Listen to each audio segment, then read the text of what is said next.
నేపథ్యంలోనే హరీష్ రావుకు పోలీసులకు తీవ్ర వాగ్వివాదం జరిగింది. హరీష్ రావు రోడ్డు మీద పడిపోయిన పరిస్థితి. నాయకులంతా కూడా హరీష్ రావుకు మద్దతుగా ఇక్కడ చేరుకున్నారు. అదేవిధంగా వీళ్ళందరూ కూడా పోలీసులు అరెస్ట్ చేసి ప్రస్తుతం పోలీస్ స్టేషన్ తరలిస్తారు. ఇక ఈ అంశానికి సంబంధించి రాష్ట్రం బీఆర్ఎస్ హయాంలో జరిగిన అప్పులు అంశం కావచ్చు, ఇటు కాంగ్రెస్ హయాంలో జరిగిన అప్పుల అంశం కావచ్చు, ఈ రెండు అంశాల మీద చర్చకు ఒకరినొకరు సవాల్ విసుకున్న నేపథ్యంలో పోలీసులు ఇక్కడ హరీష్ రావును అడ్డుకోవడానికి బీఆర్ఎస్ శ్రేణులు నాయకులు తీవ్రంగా ఆక్షేపిస్తారు. మంత్రులు స్వయంగా చర్చకు రావాల్సిందిగా చెప్పి పోలీసులతో అడ్డగించడం సరైనది కాదు అనేది కూడా బీఆర్ఎస్ నాయకుల ఆరోపణగా ఉంది. ఇక స్వయంగా హరీష్ రావు చెప్తున్నారు, ఏదైతే మంత్రులకు ఇక్కడ తెలంగాణ భవన్ నుంచి బయలుదేరే క్రమంలో పోలీసులు అడ్డుకున్న నేపథ్యంలో మంత్రులు అజారుద్దీన్కి అదేవిధంగా పొన్నం ప్రభాకర్కి ఫోన్ చేశారు, కానీ వాళ్ళు ఫోన్ లిఫ్ట్ చేయలేదు.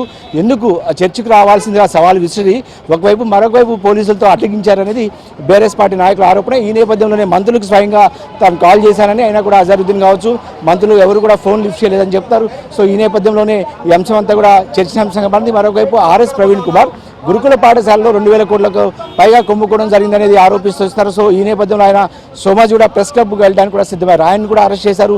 సో బీఆర్ఎస్ నాయకులందరినీ కూడా అరెస్ట్ చేసి ప్రస్తుతం పోలీస్ స్టేషన్ తరలించారు. తెలంగాణ భవన్లో కేటీఆర్ ఉన్నారు. కాసేపులో కేటీఆర్ ప్రెస్ మీట్ నిర్వహించబోతారు. ఈ అంశం మీద అటు కాంగ్రెస్ అంటే ప్రభుత్వానికి ప్రధాన ప్రతిపక్షానికి సవాళ్లు ప్రతిపక్షాల నేపథ్యంలో ఆందోళనకరమైన పరిస్థితులు బీఆర్ఎస్ భవన్ దగ్గర కాస్త ఉద్రిక్తత పరిస్థితులు కూడా నెలకొన్నాయి.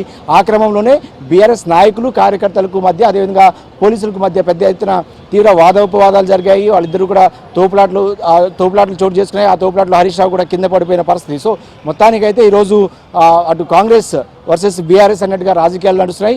మంత్రులు ఈ విసిన సవాళ్ళను స్వీకరించిన హరీష్ రావు వెళ్లే క్రమంలో ఆయన అయితే అరెస్ట్ చేశారు. ఇక ప్రస్తుత మంత్రి జూపల్లి కృష్ణారావు కూడా సవాల్ విసిరారు. తెలంగాణ భవన్కు తాను రాబోతున్నారు, తనకు లెక్కలతో సహా బీఆర్ఎస్ ప్రభుత్వ హయాంలో ఎన్ని అప్పులు చేశారు, ఈ 2.5 కాంగ్రెస్ ప్రభుత్వ హయాంలో ఎన్ని అప్పులు చేశారనే దాని మీద కూడా చర్చకు సిద్ధం అంటూ కూడా జూపల్లి ప్రభాకర్ చెప్పిన నేపథ్యంలో ప్రస్తుతం తెలంగాణ భవన్కు జూపల్లి ప్రభాకర్ వస్తే కనుక ఖచ్చితంగా జూపల్లి కృష్ణారావు వస్తే కనుక ఖచ్చితంగా తాను సమాధానం చెప్తానంటూ కూడా కేటీఆర్ అయితే ప్రస్తుతం తెలంగాణ భవన్లో ఉన్నారు.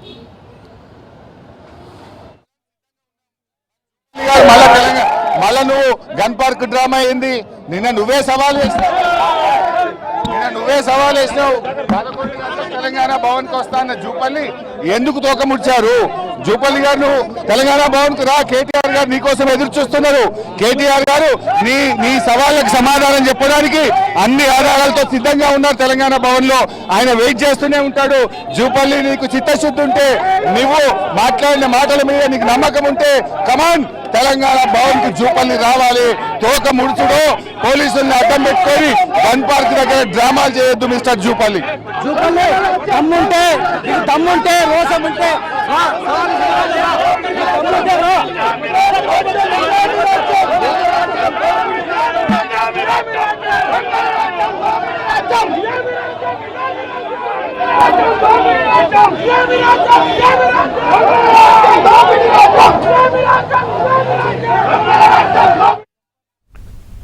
తెలంగాణలో పొలిటికల్ హీట్ పెరిగింది. కాంగ్రెస్ బీఆర్ఎస్ నేతల మధ్య సవాళ్ల పర్వం కొనసాగుతోంది.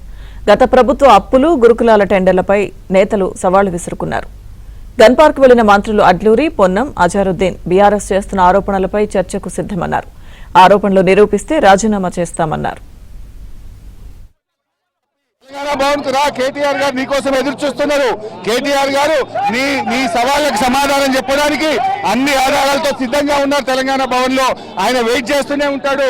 జూపల్లి నీకు చిత్తశుద్ధి ఉంటే, నువ్వు మాట్లాడిన మాటల మీద నీకు నమ్మకం ఉంటే కమాన్ తెలంగాణ భవన్ కి జూపల్లి రావాలి. తోక ముడుచుడు పోలీసుల్ని అడ్డం పెట్టుకొని గన్ పార్క్ దగ్గర డ్రామాలు చేయొద్దు మిస్టర్ జూపల్లి.